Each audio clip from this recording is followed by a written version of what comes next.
So in preparing my remarks, I turned to my daughter Samantha for an idea. And Samantha recently had taken a history course on the Warren Court, and she suggested that I talk about dignity. So being a diligent lawyer, I did my homework and reread the cases, the racial equality cases from the Warren Court era.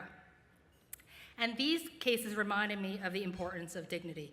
So let me share a few thoughts on dignity, and while they may be unique to my path, they may be helpful to you as well.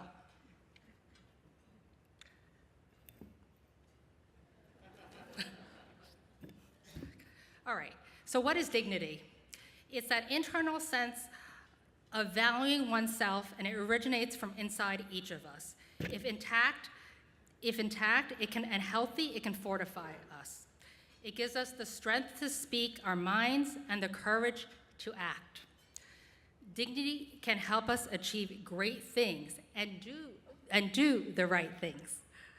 But as history has shown time and again, and as Mr. Holder has described, dignity can be eroded through oppression, hate crimes, economic and racial injustices, leaving us devalued and less than whole.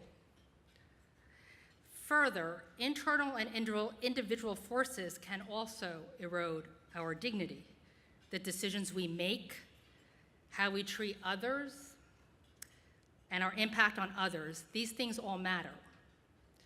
So 3 points. First, how to develop dignity. Second, what dignity can help us do, and third, how to maintain it. So let me start with the first point. A healthy sense of dignity is not a given. You have to do your homework. So namely, you have to look into the mirror and you have to understand yourself, your insecurities, your weaknesses, your unconscious biases, and we all have them. We can build our dignity through the decisions we take in our lives and our impact on others.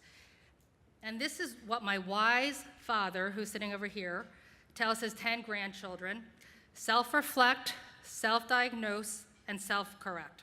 Self-reflect, self-diagnose, and self-correct. So let me share a quick story.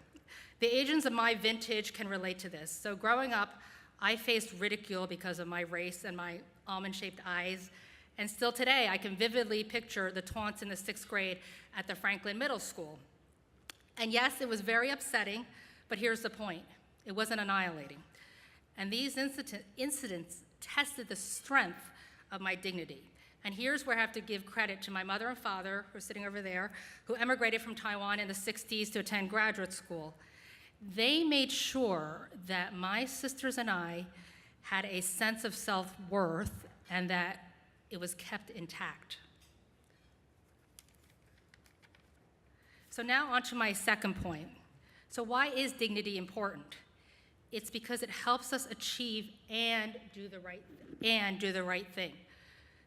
So you know, the ladder to the executive suite or a partnership or even to a Supreme Court appointment or whatever may be your top rung is not straightforward. And early in my career, perhaps by chance, I was often assigned to the least glamorous projects. At least I thought so. One of my assignments was US Customs work. Yet I heeded the wisdom of Justice Brennan, who famously said, "There are no menial jobs, only menial attitudes." And dignity gave me the courage to navigate the twists and turns of the corporate world, where I am now the general counsel, as Zoetis, as Louise has said, and where women make up nearly half of the executive leadership team. Zoetis also has a culturally diverse workforce. And it's a real testament to our CEO, Juan Ramona Likes, who values diversity in the broadest sense.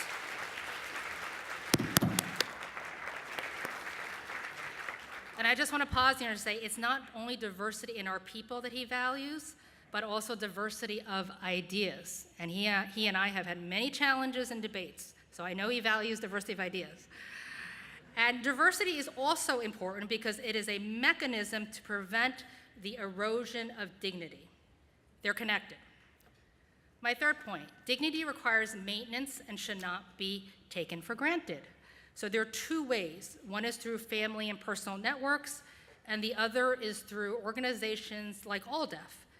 So for example, my dignity remains intact because I have great people around me, and I call them my guidance counselors, who help me self-reflect, self-diagnose, and self-correct. And they include my boss, obviously, Juan Ramona Likes, and Louise Parent, our director, and Bruce Kulik, Candace Beinecke, Sandy Leung, my peers on the Zoetis executive team, my legal group, and Zoetis colleagues.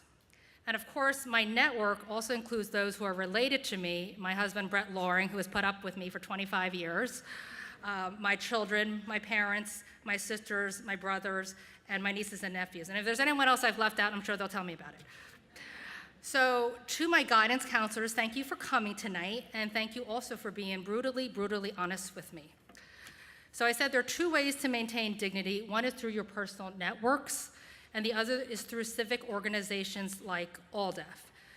On a macro or societal level, these organizations, among other things, push back the forces that are eroding dignity. And this is why supporting AALDEF is so important. So in closing, let's all think about the pivotal questions raised by Justice Brennan when he was deciding Supreme Court cases. And those two questions are, first, has individual dignity been honored? And second, has the worth of the individual been acknowledged? So let's make these questions our compass. And thank you, AALDEF, very, very much for this Justice in Action Award.